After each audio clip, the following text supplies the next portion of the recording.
દહીં જમાવાનું છે. દહીં જમાવવા માટે ને આજે મિત્રો જોઈ શકો છો દહીં જમાવવા માટેની આ નાની હાંડલી છે. તો આમાં આપણે સરસ મજાનું આપણે દહીં જમાઈ શકીએ. આ પૈસા નાખવા માટેનો ગળો છે. નાખવા માટેના ગરબા છે.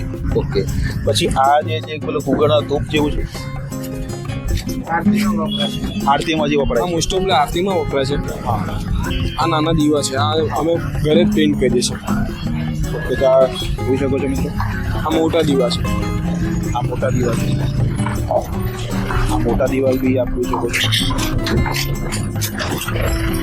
આ જે નાનો ગોળો છે એ ઘરમાં શો માટે મૂકવામાં આવે છે. શો માટેનો ઝૂમ કરીને બતાવવા, આ નાનો ઘોડો છે ઘરમાં શો માટે આપણે મૂકીએ છીએ. શોકેસ કબાટ હોય તમે તે જગ્યાએ તો આપણે અહીંયા મૂકી શકીએ છીએ. અને આ જે ગોળો છે એને દેવસ્થાનમાં મૂકવામાં માટે વપરાય છે. આ ગોળા મૂકીને એની પૂજા ને એવું બધું થાય છે.